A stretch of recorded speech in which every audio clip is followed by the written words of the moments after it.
Hello बच्चा party, कैसे हो। स्टोरी टाइम कहानियाँ जो जीना सीखे में आप सबका स्वागत है। तो आज सुनेंगे न्यू स्टोरी। आज की स्टोरी का नाम है दुष्ट संगति का परिणाम। है ना, बुरी संगत। हम किसी के साथ बुरी संगत यानी कि हमारी संगत रहन सहन मतलब हमारा किसी के साथ ज़्यादा संपर्क हो, है ना, या मित्रता हो, तो हम किसी की संगति करते हैं किसी के साथ, तो उसका परिणाम भी क्या हो सकता है। तो देखो, बहुत समय पहले की बात है। एक पाकुड़ के पेड़ पर एक हंस और एक कौवा रहते थे। दोनों में गहरी मित्रता थी। कौवा जलनशील स्वभाव का था, जबकि हंस दयालु स्वभाव का था। अभी हंस और कौवा तो पता है, कौवा क्या होता है, जो काव काव करते रहता है, और हंस जो दूध में से भी पानी अलग कर लेता है, जो कंकर में भी मोती चुन लेता है, तो उसे कहते हैं हंस और कौवा। तो कौवे में से ज़्यादा विशेषताएं हंस में होती है, तो हमें हंस के जमा बनना है। तो अभी कहानी सुनो।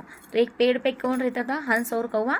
दोनों में गहरी मित्रता थी, और कौवा थोड़ा सा जेलस से था, उसका नेचर ही वैसा था, और जबकि हंस दयालु, प्यारा, सबसे मन मिलाव था।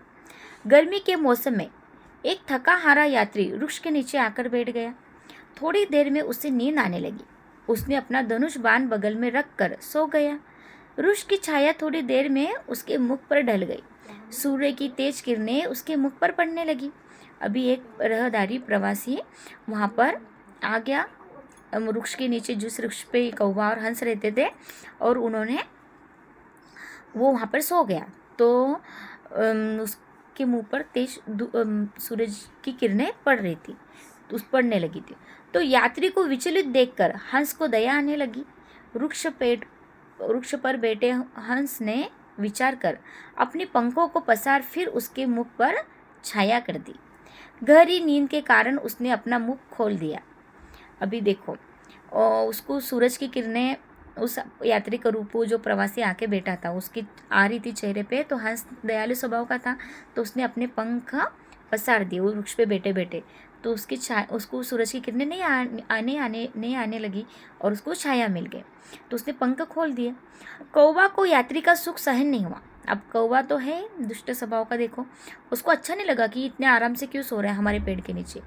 कौवा उसके मुंह में बिट करके उड़ गया, मतलब उसने वहाँ पे उसके मुंह पर उसने गंदगी करके वो उड़ गया। इससे पहले कि हंस कुछ समय समझ पाता, कौवा उड़ गया। अब हंस को तो ये बात समझ ही नहीं, और कौवा वहाँ से उड़ गया। अब पेड़ पर सिर्फ हंस बचा था।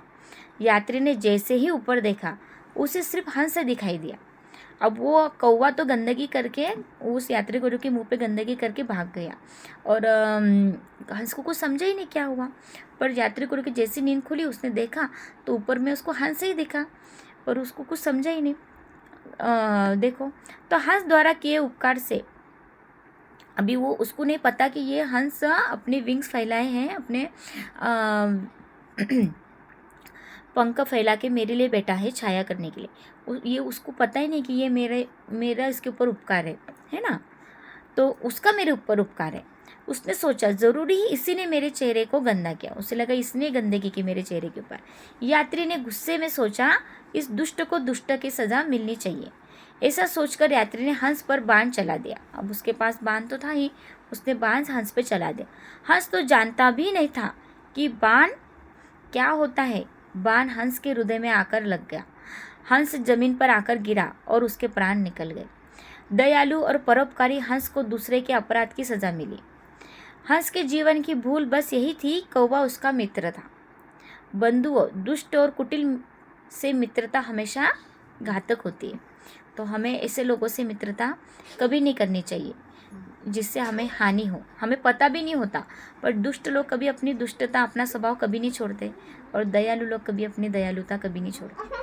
तो दुष्टों के साथ मित्रता करोगे तो वो अपने दुष्ट का प्रभाव एक ना दिन ज़रूर बताएगा, और उसका फल आपको भोगना पड़ेगा।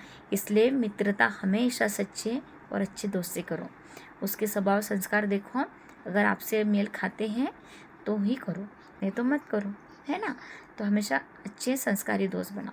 संस्कारी माना क्या, जिसकी सोच अच्छी हो, जिसका आचरण अच्छा हो, है ना, जो किसी को नुकसान नहीं पहुंचाता हो, तो ऐसे लोगों, जिसको अच्छी आदत हो, ऐसे दोस्त बनाओ। तो दुष्ट से मित्रता करोगे तो उसका बुरा ही प्रभाव पड़ेगा आपके जीवन पे, और उससे तो बुरा ही होगा, है ना। तो सच्चे और अच्छे मित्र बनाना हमेशा सोच समझ के। ओके, स्वस्थ रहो, मस्त रखो, बाय।